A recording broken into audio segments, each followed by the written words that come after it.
Pada kesempatan yang bahagia ini kita akan membahas tentang keutamaan dan fadilah berkorban. Di antara ibadah yang sangat agung adalah ibadah berkorban, yaitu menyembelih al-udhiyah setiap tanggal 10 Dzulhijjah yang disebut dengan hari nahar. Apakah keutamaan dari ibadah tersebut?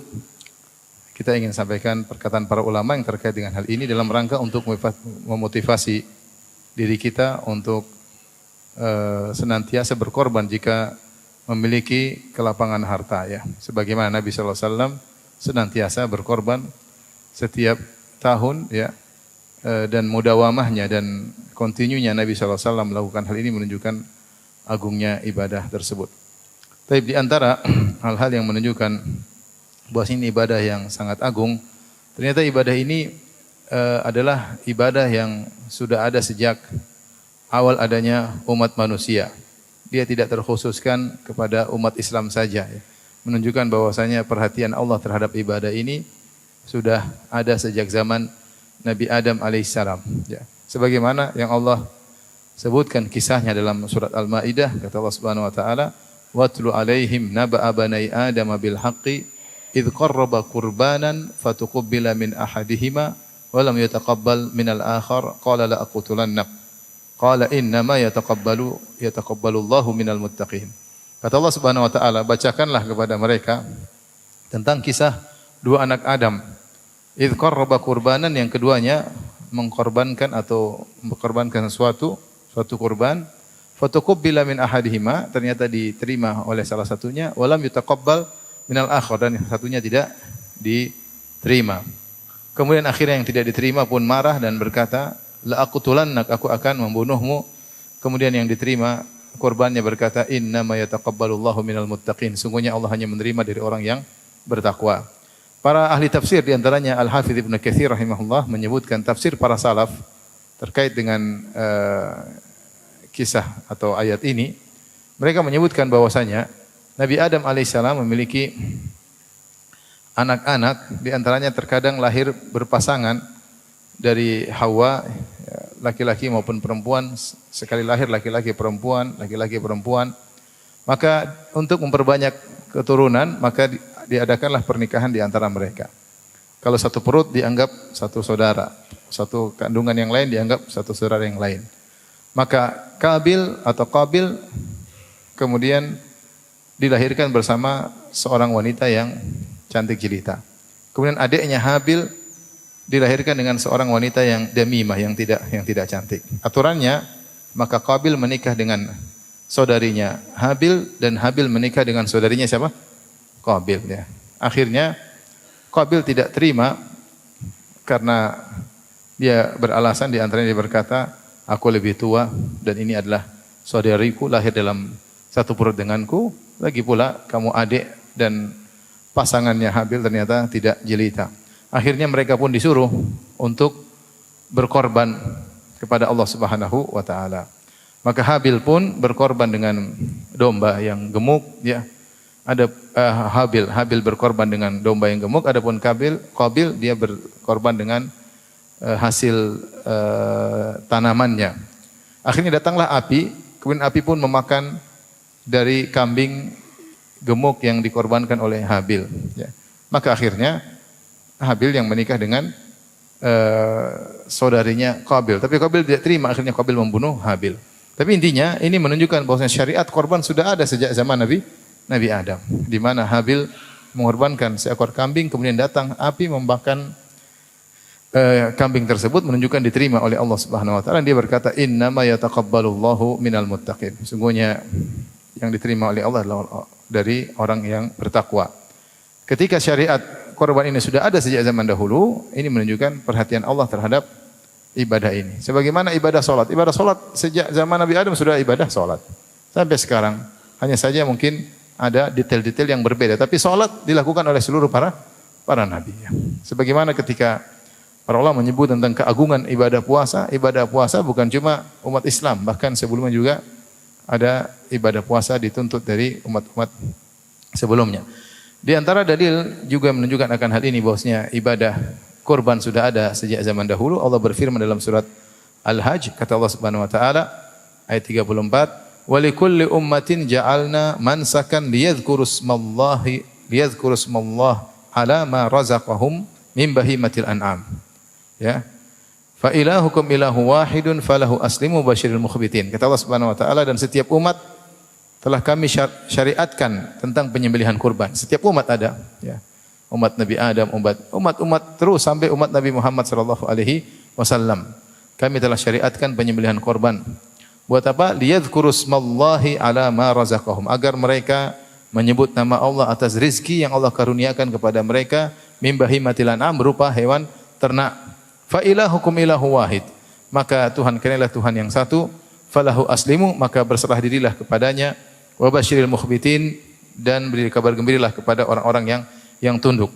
Dalam ayat ini Allah jelaskan setiap umat ada syariat kurban. Dan sebagaimana sebagian ulama mengkaitkan syariat kurban dengan kisah Nabi Ibrahim alaihissalam yang diperintahkan untuk menyembelih anaknya. Kemudian Nabi Ibrahim pun nurut kepada Allah dan hendak menyembelih anaknya, ya, maka Allah pun menggantikannya dengan sembelihan yang besar. Kata Allah, fadainahu bidzibhin azim, sebagaimana kisah yang masyhur, ya.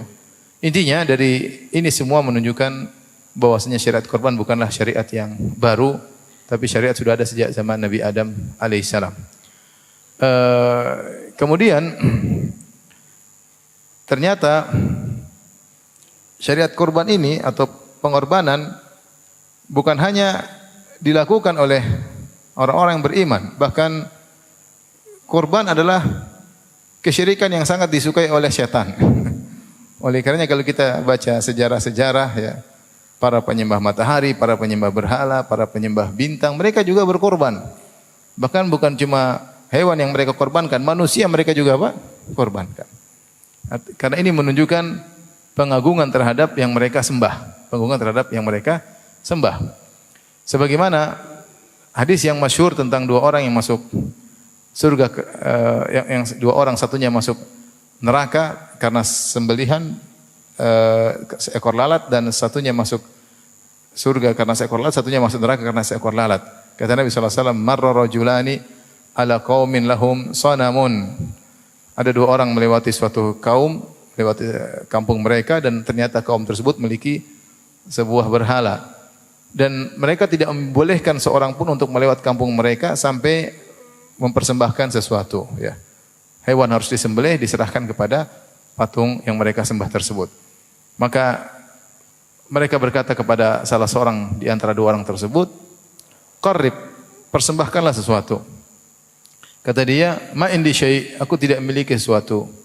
Kata mereka, "Qarrib walau dzubaban." Persembahkanlah meskipun seekor lalat. Faqarraba dzubaban fakhallau sabilahu fadakhalan nar. Famata fadakhalan nar. Maka dia pun cari seekor lalat karena enggak ada ayam disembelih, enggak ada kodok disembelih, enggak ada kambing disembelih, akhirnya ada lalat, dia tangkap, kemudian dia sebagai simbolis diserahkan kepada patung tersebut. Akhirnya fakhallau sabilahu, akhirnya mereka pun membiarkan dia lewat, dia mati, kemudian masuk neraka jahanam. Kemudian yang satu dikatakan kepadanya, "Qarrib, sembahkanlah suatu." Kata dia, "Ma indi syai'un uqarribu li ghairillahi azza wa jalla." Aku tidak punya suatu pun yang bisa aku sembahkan kepada selain Allah Subhanahu wa taala. Saya tidak mau. "Qarrib walau dzubaban." Meskipun seekor lalat, kata dia, enggak. Fadarabu unuqahu fadakhalal jannah, maka mereka pun memenggal kepala orang ini, maka dia pun masuk surga Allah Subhanahu wa taala. Makanya di awal hadis Rasulullah SAW mengatakan, dakhala rajulul jannata fi dzubabin wa dakhala rajulun an-nara fi dzubabin. Seorang lelaki masuk surga karena seekor lalat, dan seorang lelaki masuk neraka karena seekor lalat. Rasulullah bertanya, "Wa kaifa dzalika ya Rasulullah?" Kok bisa? Maka Rasulullah SAW jelaskan tadi. Maksudnya saya ingin menyeratkan bahwasanya syariat berkorban ini atau ritual korban ini bukan cuma dilakukan oleh orang yang beriman, bahkan kesyirikan juga banyak dengan melakukan korban. Kita tahu sendiri di tanah air kita, dukun-dukun sering kalau ingin sesuatu minta korbannya. Saya pernah lihat sendiri, seekor ayam hitam atau 3 ekor ayam hitam di depan mata saya, kemudian disembelih, ya, disembelih kemudian darahnya dituangkan di suatu daerah. Saya lihat sendiri, saya masih kecil. Kenapa dukun yang suruh ya? Karena syariat berkorban ini dicintai oleh syaitan, dicintai oleh iblis. Iblis ingin seorang menyembelih kepada selain Allah Subhanahu wa taala. Seperti ada acara nyembelih kerbau untuk Nyi Roro Kidul atau untuk penjaga Laut Selatan ya. Ini juga kesyirikan besar. Kemudian kita juga lihat kejadian sebelum terjadi di Poso atau di mana yang kemudian ada orang nyembelih, acara ritual kesyirikan dengan nyembelih ayam, darahnya artinya banyak acara kesyirikan yang identik dengan penyembelihan kepada selain Allah Subhanahu wa taala. Ini menambahkan pada kita poin tentang keutamaan menyembelih karena Allah Subhanahu wa taala, atau poin keutamaan kurban, bahwasanya kurban adalah syiar tauhid. Kurban adalah syiar tauhid. Maka ini adalah ibadah yang tidak disembunyikan tapi ditampakkan. Ibadah yang ditampakkan ya. Bahkan kalau dahulu penguasa menyembelih di luar, baru kemudian rakyat menyembelih. Benar-benar ditampakkan. Karena untuk menyiarkan tauhid. Makanya ketika Allah Subhanahu wa taala menyebut tentang ayat ini, Allah mengatakan walikulli ummatin ja'alna mansakan liyadhkuru smallaha ala ma razaqahum min bahimatil an'am. Setiap umat kami jadikan syariat kurban agar mereka mengingat Allah atas kenikmatan bahimatil an'am, yaitu rezeki yang Allah berikan kepada mereka berupa binatang ternak. Artinya mereka bilang apa? Bismillah Allahu akbar. Kalau yang lain mungkin dengan nama syaitan atau tanpa menyebut nama Allah. Ini bismillah dengan nama Allah. Kemudian Allah berkata setelah itu, fa ilahukum ilahu wahid. Tuhan kalian adalah Tuhan yang esa. Lihatlah bagaimana Allah mengkaitkan antara syiar menyembelih karena Allah, syiar syariat kurban ini dengan mentauhidkan Allah Subhanahu wa taala. Dengan mentauhidkan Allah Subhanahu wa taala. Ini dalil bahwasanya di antara keutamaan ibadah kurban, bahwasanya ibadah kurban adalah syiar tauhid, ya, syiar tauhid. Karenanya antum kalau kurban di depan umum tidak ada masalah, ya. Tidak usah sembunyi-sembunyi dalam kamar ya, di luar rumah sembelih atau dilihat oleh orang banyak enggak ada masalah. Ini kita syiar tauhid. Bismillah, Allahu akbar, hadza minka walaka, ini darimu dan kepadamu ya Allah Subhanahu wa taala. Bismillah, Allahu akbar. Ya. Ketika banyak orang yang menyembelih kepada selain Allah, menyembelih untuk jin, menyembelih untuk proyek lancar, menyembelih untuk bangun jembatan ya, dengan berbagai macam sembelihan, menyembelih karena takut sama jin ya, maka kita menyembelih karena Allah Subhanahu wa taala, maka ini perlu disyiarkan karena menyembelih karena Allah merupakan syiar tauhid kepada Allah Subhanahu wa taala. Baik. Poin berikutnya, poin yang keberapa? Yang keberapa? Yang pertama ini syiar seluruh umat, yang kedua merupakan syiar apa? Tauhid. Sekarang poin yang ketiga yang menunjukkan keutamaan ibadah berkorban. Saya tidak akan bahas fikih korban. Saya bahas tentang judul sesuai dengan judul, yaitu apa? Keutamaan dan fadilah berkorban. Ibn Taimiyah rahimahullah menyebutkan bahwasanya korban atau udhiyah adalah afdhalul ibadatil maliyah. Adalah ibadah harta yang terbaik. Ibadah harta yang terbaik. Kalau ibadah jasad yang terbaik adalah salat. Dan ibadah harta yang terbaik adalah berkorban. Oleh karenanya Allah Subhanahu wa taala menggandengkan sering antara salat dengan korban, seperti fasholli li rabbika wanhar. Salatlah karena Allah dan sembelihlah karena Rabbmu. Demikian juga inna salati wa nusuki wa mahyaya wa mamati lillahi rabbil alamin la syarika lahu. Wa bidzalika umirtu. Kata Allah, katakanlah wahai Muhammad, sungguhnya salatku dan nusukku, yaitu sembelihanku. Hidupku dan matiku hanya untuk Allah Subhanahu wa taala. Di sini Allah menggandengkan antara salat dengan menyembelih, dan ini merupakan dua ibadah yang sangat agung. Salat adalah ibadah fisik jasad yang terbaik, dan kurban adalah ibadah harta yang terbaik. Oleh karena para ulama mengatakan ibadah kurban lebih afdal daripada ibadah sedekah. Maksudnya bagaimana? Seandainya ada kambing kita mau nyembelih, kambing ini harganya 4 juta. Kemudian mana yang terbaik? 4 juta kita sedekahkan atau kita belikan kambing untuk kita sembelih? Para ulama mengatakan lebih afdal kita belikan kambing kemudian kita sembelih. Lebih afdal kita belikan kambing kemudian kita sembelih. Kenapa bisa bahwasanya ibadah harta yang terbaik adalah menyembelih? Tadi pertama karena Allah gandingkan dengan salat. Yang kedua, pada ibadah tersebut ada ibadah menyembelih karena Allah. Ya, jadi ibadahnya sebenarnya inti dari ibadah menyembelih itu bukan masalah bagi-bagi daging, bukan, itu perkara kedua. Itu perkara kedua ya. Wa atimu minhal ba'isal faqir wa atimu al-qani al-mu'tar, kata Allah berikan kepada fakir miskin atau yang membutuhkan, tapi bukan itu yang utamanya. Yang utamanya adalah ibadah nyembelih. Ini adalah ibadah. Ketika kita menyembelih kita bilang bismillahi Allahu akbar. Itu ibadah. Sebagaimana salat ibadah, sebagaimana baca Quran ibadah, nyembelih ini juga ibadah. Artinya kita menyembelih, mengeluarkan darah dari hewan ini kepada siapa? Kepada zat yang mengalirkan darah dalam tubuhnya. Kita mengeluarkan darah hewan ini untuk siapa? Untuk zat yang mengalirkan darahnya dalam tubuh hewan tersebut. Ya. Karenanya tidak dianjurkan untuk mewakilkan. Tidak dianjurkan untuk mewakilkan. Seorang berusaha menyembelih langsung ya. Seorang berusaha menyembelih langsung. Meskipun saya sendiri belum pernah ya. Saya belum pernah karena ayam saja belum pernah saya sembelih ya. Qadarullah. Ya. Apalagi kalau sering hajian malah kita enggak pernah nyembelih ya. Hajian hewan hadyu sudah ada yang nyembelihin. Mau urusan hewan hadyu haji repot ya. Kemarin juga pas mau menyembelih hewan besar saya juga takut ya. Takutnya bukan takut apa? Bukan takut darah enggak. Saya lihat darah alhamdulillah enggak. Saya takut enggak selesai-selesai. Mending suruh orang. Tapi kalau dia bisa latihan, dia nyembelih ayam terlebih dahulu, kemudian nyembelih kambing, kemudian nyembelih sapi, itu lebih afdal. Karena itu ibadah. Nyembelih itu apa? Ibadah. Oleh karenanya para ulama mengatakan siapa yang tidak bisa nyembelih dia hadir. Akhirnya dia berkata ya Allah hadza minka walak, ini darimu dan untukmu, karena itu hewan dia meskipun dia tidak menyembelih. Intinya para ulama mengatakan bahwasanya menyembelih adalah ibadah harta yang terbaik, lebih afdal daripada sedekah. Ini satu sisi. Sisi kedua, terlebih lagi ketika kita setelah menyembelih kita sedekahkan sebagian dagingnya, dan ini ada yang mengatakan hukumnya wajib. Ada yang mengatakan sepertiga minimal. Lebih dari itu lebih baik. Seorang berusaha makan dari hasil sembelihannya, dan itu berkah. Sebagaimana Nabi SAW ketika menyembelih onta, beliau ambil bagian dari onta-onta yang beliau nyembelih, kemudian beliau minum makan dari bagian onta-onta tersebut. Kita pun berusaha kalau kita nyembelih kita makan dari hewan berkah yang kita sembelih tersebut, dan sebagiannya kita berikan kepada fakir miskin. Wa at'imu al-qani' wal mu'tar, berikanlah kepada orang-orang yang qani', yang susah dan namun dia menjaga diri tidak minta-minta, kita kenali. Adakah di antara orang susah yang tidak minta-minta, kita kasih. Al-mu'tar itu orang yang minta-minta.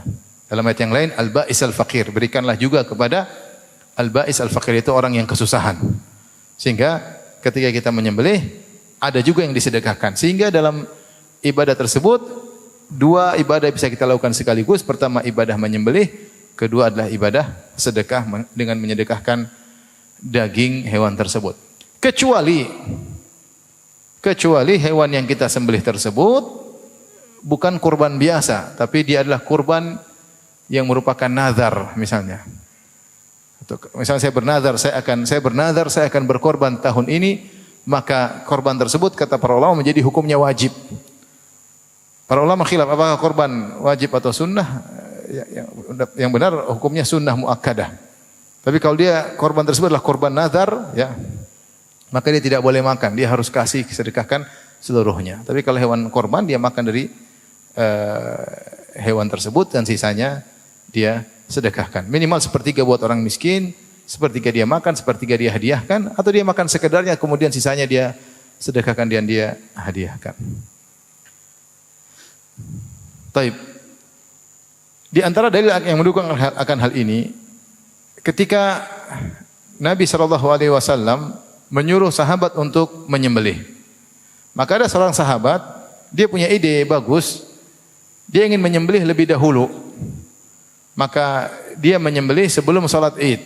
Padahal kita tahu syarat untuk menyembelih kurban adalah setelah salat Id, yaitu di waktu duha yang cukup untuk salat 2 rakaat dan khutbah. Kemudian menyembelih. Ya. Artinya kalau satu kampung salat Id berbeda-beda. Ada yang salat Id begitu syuruk, ya, 1/4 jam setelah terbit matahari. Ada yang sholat id jam 8. Yang jadi patokan yang mana? Yang pertama kali. Kalau di satu kota Jakarta sudah ada yang sholat id sesuai dengan waktunya, kita sudah boleh apa? Menyembelih. Sudah selesai sholat id sana, kita boleh menyembelih. Meskipun di tempat lain mungkin jam 8, di tempat lain mungkin jam 10, khatibnya nggak datang-datang mungkin. Nah, tapi kapan ada satu yang sudah melaksanakan sholat Idul Adha dan dia meskipun dia sholat di awal waktu, kita sudah boleh menyembelih. Nah, ada sahabat yang punya ide, dia nyembelih sebelum sholat Id. Tujuannya baik, dia ingin agar hewan sembelihannya pertama kali dimakan. Karena kalau habis sholat Id, nyembelih lagi, panggang lagi, butuh waktu lama, orang lapar, mending dia nyembelih sebelum apa? Sholat Id. Nanti orang pulang sholat Id langsung makan kambing. Idenya bagus. Ketika disampaikan kepada Nabi sallallahu alaihi wasallam, Rasulullah SAW mengatakan, "Syatuka syatul lahmin." Hewan kambingmu yang kau sembelih tadi sebelum salat Id hanyalah daging kambing biasa, bukan daging kambing apa? Kurban. Idbah ukhra makanaha, sembelih yang lain. Sembelih yang lain pengganti kambing yang kau sembelih tadi. Artinya kalau dua-dua sama-sama dibagi, tetap lebih afdal yang mana? Yang sembelihan. Karena Rasulullah mengatakan itu cuma daging biasa. Sembelih ulang. Karena kalau kau sembelih ulang sesuai waktunya setelah sholat Id, baru statusnya menjadi sembelihan korban. Ini menunjukkan bahwasanya daging korban lebih spesial daripada daging biasa. Meskipun sama-sama sedekah. Tapi beda antara hewan daging korban dengan daging biasa. Dan ini poin keberapa tadi? Ketiga, bahwasanya ibadah harta yang terbaik adalah ibadah apa? Korban. Kemudian di antara dalil bahwasanya keutamaan berkorban, mudawamatun Nabi sallallahu alaihi wasallam ala dzalik. Rasulullah sallallahu selalu berkorban setiap tahun. Tidak pernah absen untuk apa? Berkorban.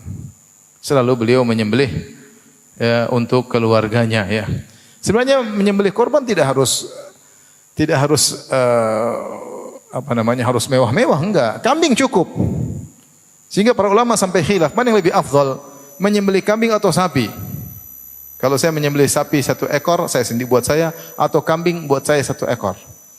Ada yang mengatakan khilaf yang kuat, ada yang mengatakan sapi yang terbaik karena dagingnya banyak, ada yang mengatakan kambing yang terbaik. Kenapa? Karena Nabi nyembelihnya apa? Kambing. Nabi bukan nyembelih unta, Nabi nyembelihnya apa? Kambing. Intinya ada khilaf. Ada yang mengatakan kalau 1 sapi untuk 7 orang dengan 1 ekor kambing lebih afdal 1 ekor kambing.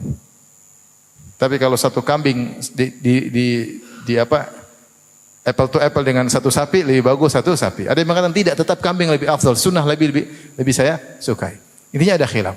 Syekh Utsaimin rahimahullah menyampaikan, jangan pelit untuk menyembelih. Dan tidak usah terlalu rame-rame. Artinya Anda untuk 1 keluarga 1 ekor kambing cukup. Bahkan kata Syekh Utsaimin, lihat Nabi sallallahu alaihi wasallam, istrinya 9, tetap 1 ekor apa?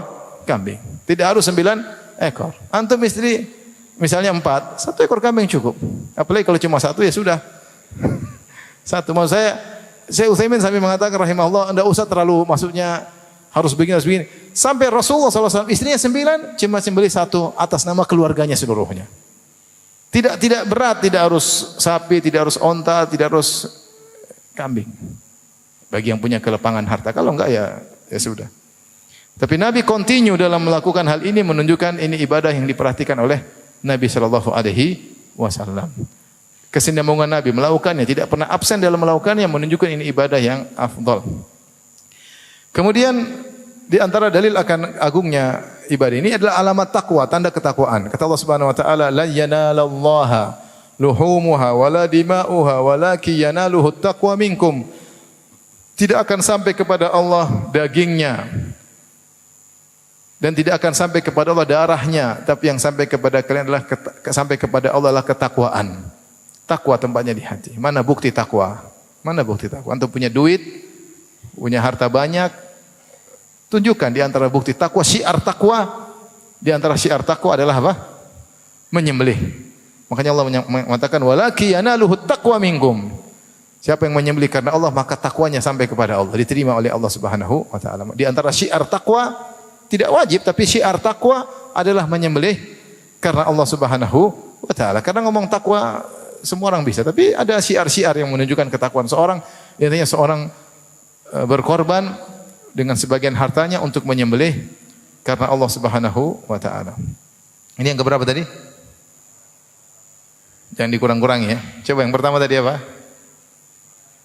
Hah? Syiar seluruh umat. Yang kedua, syiar tauhid. Yang ketiga, lebih afdal daripada sedekah. Yang keempat, hah? Rasulullah SAW korban tiap tahun. Berarti sekarang yang belum. Yang kelima tadi apa? Tanda takwa. Jangan kurang-kurangi antum ya. Sekarang yang keenam. Yang keenam, bahwasanya salah satu bukti nyata bersyukur kepada Allah adalah menyembelih. Salah satu bukti nyata Anda bersyukur kepada Allah adalah menyembelih. Dalil akan hal ini adalah firman Allah Subhanahu wa taala kepada Nabi Muhammad sallallahu alaihi wasallam, "Inna a'tainakal kautsar fasholli lirabbika wanhar." Kata Allah Subhanahu wa taala, sungguhnya kami telah menganugerahkan kepadamu al-kautsar, yaitu sungai atau telaga istimewa yang di surga yang hanya untuk Nabi sallallahu alaihi wasallam. Al-kautsar diambil dari al-kasrah yang menunjukkan kebaikan yang sangat banyak. Dan ini hanya spesifik spesial buat Nabi sallallahu alaihi wasallam. Setelah itu Allah berkata apa? Fasholli lirabbika wanhar. Kalau begitu maka kata Allah, maka salatlah kepada Allah dan menyembelihlah karena Allah. Maka di antara bukti, dan ini isyarat disebutkan oleh Syekhul Islam Ibnu Taimiyah rahimahullah, di antara bukti seorang bersyukur, dia banyak salat dan dia banyak menyembelih. Oleh karenanya Rasulullah SAW kuat salatnya. Sampai salat tatafattar qadamah, sampai kaki beliau pecah-pecah. Sampai kaki beliau bengkak-bengkak. Kemudian ditanya oleh istrinya, kenapa anda salat seperti ini wahai Rasulullah, sementara engkau telah diampuni dosa-dosa yang telah lalu maupun akan datang. Apa jawaban Nabi SAW? Afala akunu abdan syakura. Kenapa aku tidak menjadi hamba yang pandai bersyukur? Nah, bukti anda bersyukur kalau punya uang, korban. Ya. Kalau punya uang apa? Korban. Syiar tauhid. Ya. Menyembelih karena Allah Subhanahu wa ta'ala. Dan saya tidak pernah praktekkan, tapi Syekh Abdul Razak pernah menyampaikan nasihat yang ini. Dia mengatakan, coba kalau kita merasakan ibadah menyembelih. Antum beli kambing misalnya. Kambing tersebut mungkin kurus, antum kasih makan. Antum mungkin kambing 5, antum pilih mana yang tidak cacat, antum pilih. Kemudian antum kasih makan tiap hari. Untuk antum sembahkan kepada Allah. Ketika tiba waktunya kambing tersebut sudah gemuk, antum sembelih karena Allah. Itu ada nilai ibadah yang luar biasa. Kita gemukkan kambing ini untuk kita sembelih karena Allah Subhanahu wa taala. Beda memang kalau tinggal beli, tinggal sembelih, apalagi seorang ya, kamu yang potong aja. Agak beda, meskipun dapat pahala sama, tapi beda kalau kita yang beli, kita yang milih, kemudian kita rawat, kemudian kita yang sembelih, itu ada nilainya sendiri ya. Nilainya sendiri. Oleh karenanya bukti seorang bersyukur kepada Allah di antaranya salat dan di antaranya menyembelih karena Allah Subhanahu wa taala. Bahkan ketika haji, apa kata Nabi sallallahu alaihi wasallam? Afdhalul hajj al-ajju was-sajju. Sebaik-baik haji adalah yang paling banyak bertalbiyah dan yang paling banyak menyembelih karena Allah Subhanahu wa taala. Maka Nabi sallallahu alaihi wasallam ketika haji wada, beliau menyembelih 100 ekor onta. 63 beliau sembelih dengan tangannya, sisanya dilanjutkan oleh Ali bin Abi Thalib radhiyallahu taala anhu. Ya, luar biasa bagaimana perhatian beliau terhadap hewan sembelihan. Ini bukan korban tapi hadyu, hewan hadyu. Tapi maksud saya Rasulullah SAW sampai 100 ekor onta beliau sembelih, serahkan untuk Allah Subhanahu wa taala. Sebagian jemaah haji cari kambing yang paling murah ya. Yang penting sah katanya. Kecil enggak apa-apa, yang penting apa? Sah ya. Sampai ada seorang pernah tanya sama saya, "Ustaz, ini saya tadi pagi sudah potong kambing sama jamaah Ustaz, tapi saya ragu kambingnya kecil sekali." Saya bilang, "Itu kambing atau kucing?" Kata dia, "Kambing Ustaz, tapi kecil sekali." Coba kambing atau kucing? Kucing kali Ustaz. Maksudnya kecil banget gitu. Sampai dia ragu sah atau tidak ya. Sah atau tidak. Nabi tidak tanggung-tanggung, bukan kambing 100 ekor onta ketika hewan hadyu. Karena ibadah menyembelih ibadah yang mulia di sisi Allah Subhanahu wa taala. Oleh karenanya bukti seorang bersyukur kepada Allah adalah dengan menyembelih. Anda sudah diberikan rezeki yang banyak, usaha maju, ya alhamdulillah, ekonomi lancar alhamdulillah. Tinggal bersyukur setahun sekali. Kambing berapa sih? Kalau memang cari kambing yang paling minim berapa? Ada yang 2 juta enggak? Yang sah, yang penting sah, minimal apa sah? Ya. Kurus-kurus dikit. Yang penting sah. Ini 2 juta ada atau tidak? Ada. Ada yang 1,5 tahun lalu ada yang jual 1,5 juta. Ya, itu mungkin sudah nggak laku-laku, ternyata jual murah ya. Tapi di Jogja bukan di sini, nggak tahu di sini. Tapi maksud saya, insya rezeki Allah tambah ya. Kita nggak cari itu, tapi membutuhkan kita bersyukur kepada Allah. Bukti syukur adalah dengan menyembelih. Makanya ketika Allah berikan telaga Al-Kautsar atau sungai Al-Kautsar kepada Nabi sallallahu alaihi wasallam, maka Allah mengatakan, "Fasholli li rabbika wanhar." Sembelihlah, salatlah karena Allah dan sembelihlah karena Allah Subhanahu wa taala ya.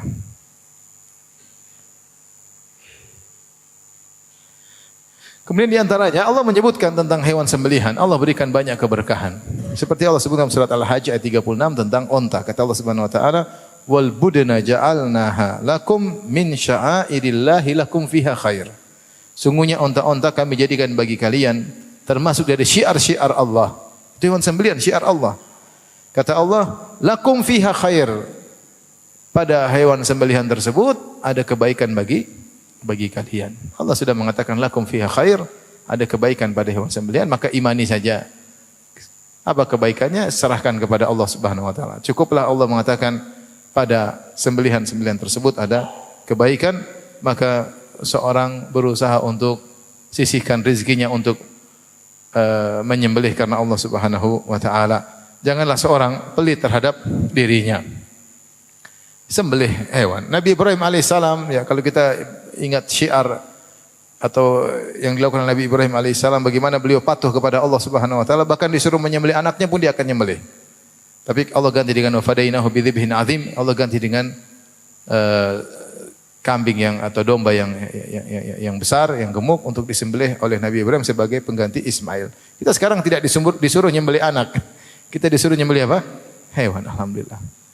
Makanya dalam hadis Rasulullah SAW mengatakan, "Man wajada sa'atan falam yudhahi fala yaqrabanna musallana." Siapa yang memiliki kelapangan harta, kemudian dia tidak menyembelih, tidak berkorban, maka jangan dia dekati musalla kami.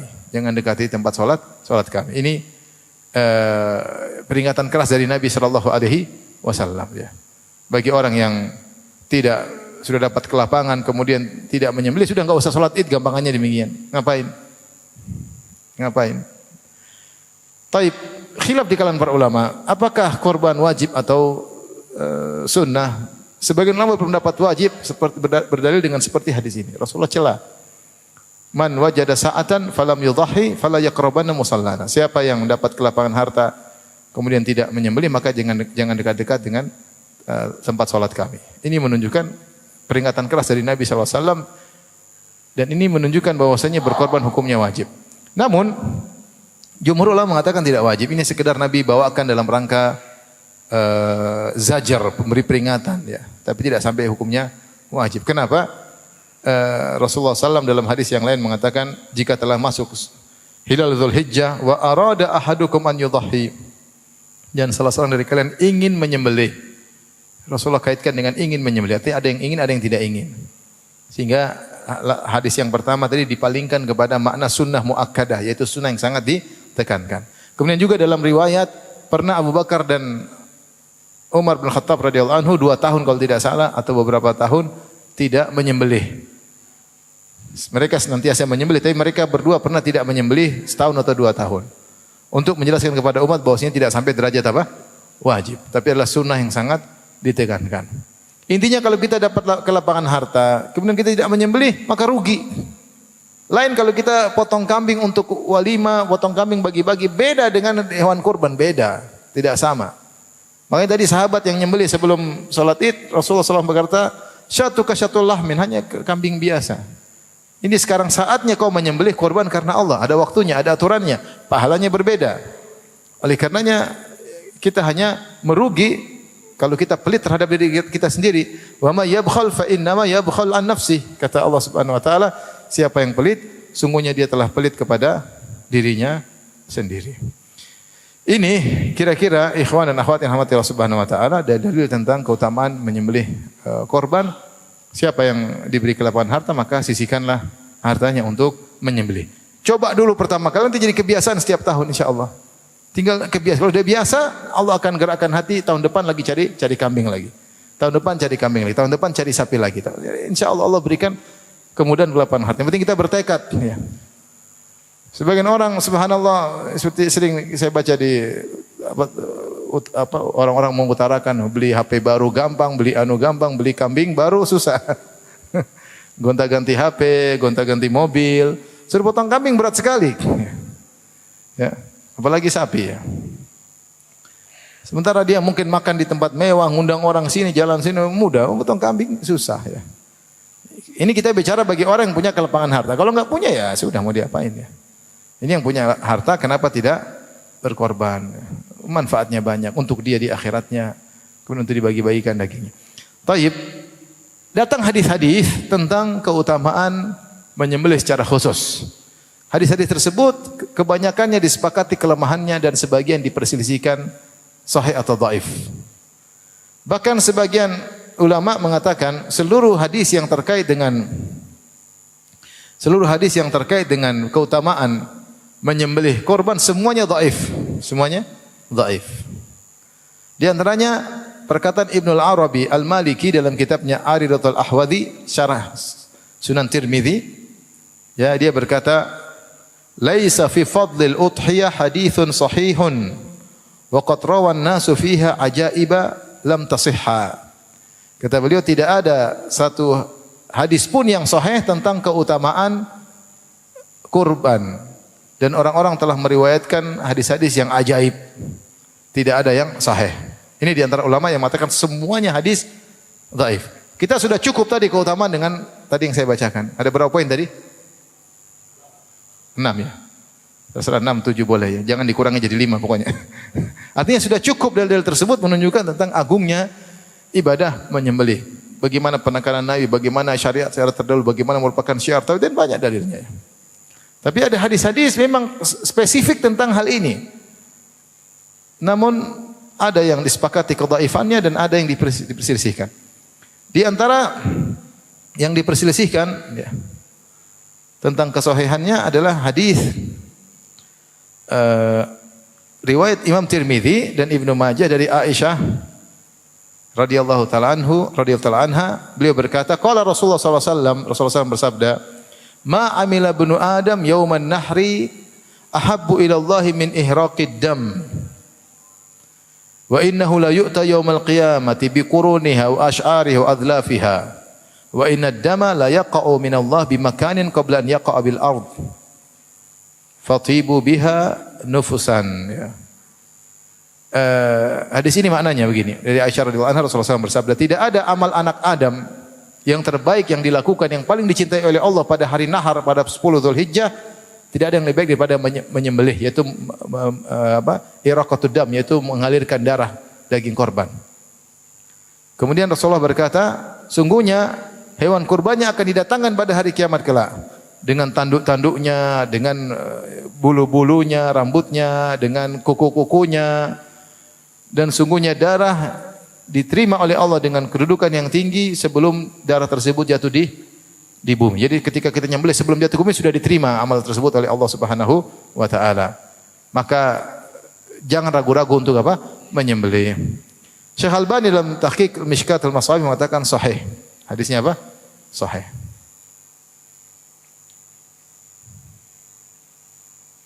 Ini hadis yang diperselisihkan.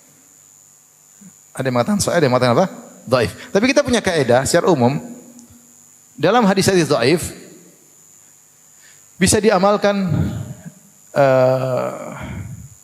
dalam fadail amal. Di antara para ulama yatasahhalun, bermudah-mudahan dalam hadis dhaif dalam beberapa tempat, seperti di antaranya dalam sirah nabawiyah. Dalam sirah nabawiyah terkadang para ulama memudahkan hadis-hadis yang lemah, tapi dengan syarat hadis lemah tersebut tidak terlalu lemah. Yang kedua, tidak menyelisih akidah dan fikih, hukum. Kemudian dia hanya pelengkap cerita sirah. Karena kalau kita hanya pegang hadis-hadis yang sahih, cerita sirah Nabi itu ada kurangnya, ada mata rantai yang terputus. Maka terkadang mata rantai tersebut datang penjelasannya namun hadisnya lemah. Namun para ulama sirah sepakat dibawakan. Ibnu Hajar dalam Fathul Bari membawakan riwayat-riwayat mursal tentang sirah nabawiyah selama tidak bertentangan dengan akidah dan fikih mereka bawakan. Sehingga sirah Nabi bisa dibawakan secara utuh. Ini di antara para ulama menggampangkan untuk menerima hadis dhaif. Di antaranya para ulama menggampangkan untuk menerima hadis dhaif dalam fadail a'mal, dalam fadailul a'mal. Apa yang dimaksud dengan fadail amal? Yaitu amalnya sudah ada dalam hadis yang sahih, tapi keutamanya datang dalam hadis yang dhaif. Contohnya ini. Seperti korban. Hadisnya sahih atau tidak? Hadis ayat sudah kita sebutkan tentang keutamaan berkorban. Tapi ada datang hadis-hadis dhaif menjelaskan tentang keutamaannya. Maka para ulama tidak jadi masalah dalam rangka untuk memotivasi. Meskipun secara sanad hadisnya apa?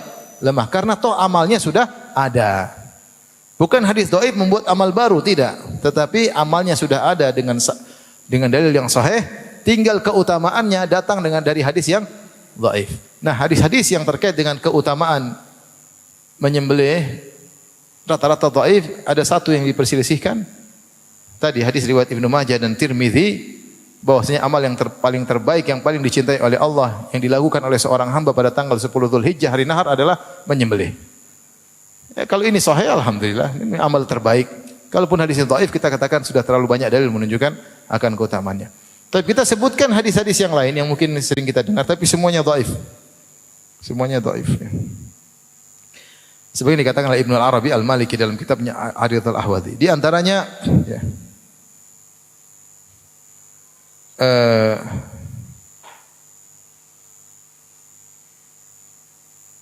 hadis maudhu.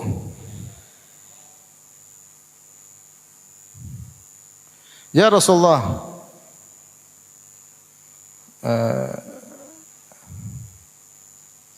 ma hadhil adahi? Ada yang bertanya kepada Nabi, "Wahai Rasulullah, apa itu hewan-hewan kurban?" Qala sunnata abikum Ibrahim. Inilah sunnah ayah kalian Ibrahim. Sunnah ayah kalian Ibrahim, kata Nabi sallallahu alaihi wasallam. Qalu fama lana fiha ya Rasulullah? Apa bagian kami dalam kurban ya Rasulullah? Benar Ibrahim melakukannya, terus kami dapat apa? Qala bi kulli sya'ratin hasanah. Setiap rambut dari hewan yang kalian sembelih ada pahala. Setiap rambutnya ada apa? Pahala. Ya Rasulullah, qalu fasuf, bagaimana dengan domba? Kalau kambing Jawa rambut kan? Kalau kambing domba disebut apa? Suf. Itu tadi kambing Jawa. Kita bilangnya kambing apa? Kambing Jawa kan? Apa bedanya kambing sama domba? Kambing tok ya. Kambing oleh setiap kambing kalau disembelih ada setiap rambut ada pahalanya. Sahabat bertanya lagi, bagaimana dengan domba ya Rasulullah? Qala bi kulli sya'ratin minas suf hasanah. Setiap bulu dari rambut domba juga ada kebaikannya. Ini menunjukkan pahala yang banyak, namun hadisnya maudhu, hadis palsu. Hadis palsu. Sebutkan dalam banyak kitab ya. Tapi hadis yang lain, Rasulullah berkata, "Ya Fatimatu qumi ila udhiyatiki fashhadiha fa inna laka bi kulli qatratin taqturu min damiha an yughfara laki ma salafa min dzunubika." Kata Rasulullah SAW, "Wahai Fatimah, marilah lihatlah hewan sembelihanmu. Hadirilah proses apa? Prosesi penyembelihan hewanmu. Sungguhnya setiap darah yang menetes dari darahnya akan menjadikan sebab diampuni dosa-dosamu yang telah lalu." Maka Fatimah bertanya, "Ya Rasulullah, alana khassah alal baiti am lana walil muslimina?" Apakah ini keutamaan ini bahwasanya akan menggugurkan dosa-dosa yang telah lalu hanya terkait dengan kita ahlul bait ataukah kepada seluruh kaum muslimin? Qala bal lana walil muslimin. Kata Nabi, buat kita ahlul bait dan juga kaum muslimin. Hadisnya hadis mungkar. Hadis mungkar. Kemudian juga hadis yang lain, ini juga utama, menyembelih mengampuni dosa-dosa yang telah lalu. Hadis yang berikutnya, Rasulullah SAW bersabda atau disebutkan, "Azimu dhuhayakum fa innaha ala sirati matayakum." Besarkanlah sembelihan kalian. Jangan sembelih yang kecil-kecil. Kenapa? Karena sembelihan kalian nanti akan menjadi tunggangan kalian di sirat. Ketika hari kiamat kalian melewati sirat, kalau kalian menyembelih hewan yang besar, maka akan menjadi tunggangan apa? Kalian. Hadis dhaif jiddan, sangat lemah. Makanya jangan sembelih kambing-kambing kecil, nanti naik kambing kecil. Kambing besar. Tapi hadisnya sangat lemah. Hadisnya sangat lemah.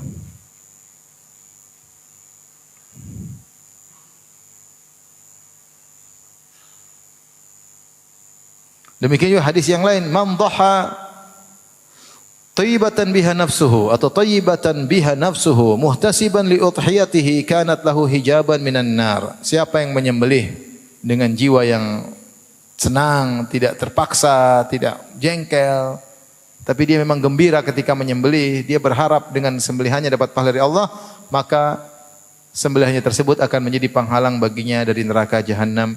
Hadisnya maudhu, hadis palsu. Kemudian juga di antara hadis yang terkenal, innallaha yu'tiku bi kulli udwin min ad-dhahiyyah udwan minal mudahhi. Sungguhnya kalau seorang menyembelih hewan, maka setiap bagian hewan yang dia potong, entah kakinya, entah tangannya, entah badannya, akan membebaskan bagian tubuh orang yang menyembelih dari neraka jahanam. Kalau dia menyembelih hewan, maka kaki kambing tersebut akan membebaskan kakinya dari neraka jahanam dan seterusnya. Ini hadis la aslalahu, tidak ada asalnya. Tidak ada asalnya maksudnya dicari di buku-buku hadis enggak ada. Kalau hadis-hadis maudhu itu ada di buku hadis, ada sanadnya, tapi ternyata perawinya pendusta, dibilang hadis palsu. Ada hadis yang sanadnya juga tidak ada. Tidak ada, tahu-tahu muncul ya. Seperti hadis utlubul ilma walau bisin. Carilah ilmu meskipun sampai ke negeri Cina.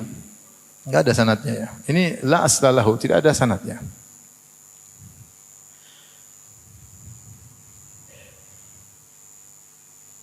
Kemudian juga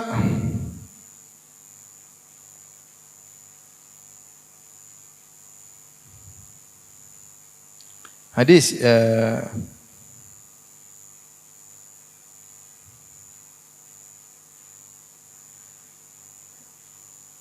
ya ayuhan nas dhahu wahtasibu bidimaiha fa inna ad-dam wa in waqa fil ardi fa in yaqa fi hirzillah. Hadis palsu. Wahai manusia sekalian berkorbanlah dan mengharapkanlah pahala dengan darah hewan korban kalian. Sungguhnya darah meskipun jatuh ke tanah, tapi dia jatuh dalam penjagaan Allah. Itu Allah yang jaga darah tersebut untuk diganti sebagai pahala. Hadis yang berikutnya hadis dhaif jiddan, hadis yang sangat lemah. Ma anfaqtal warik fi syai'in afdal min nahira atau nuhaira fi yaumil id. Tidak ada harta yang paling afdal diinfakkan seperti menginfakkan emas dan perak atau perak untuk membeli hewan kurban untuk disembelih pada hari Id. Hadisnya dhaif jiddan. Inilah ikhwan dan akhwat yang rahmati Allah Subhanahu wa taala yang bisa kita bahas tentang keutamaan menyembelih kurban. Maka kita berharap setiap kita kalau diberi kelapangan semangat untuk berkorban. Alhamdulillah kambing sudah cukup. Tadi kata Syekh Utsaimin rahimahullah, seorang yang punya istri 4, 1 sudah cukup ya. Sebagaimana Nabi sallallahu alaihi wasallam istrinya 9, beliau hanya mencukupkan 1 ekor kambing untuk mewakili seluruh keluarganya. Tidak harus 9 ekor kambing. Kalau antum istri 4 maka cukup 1 ekor kambing, tidak harus 4 ekor kambing. Apalagi kalau cuma istri 1.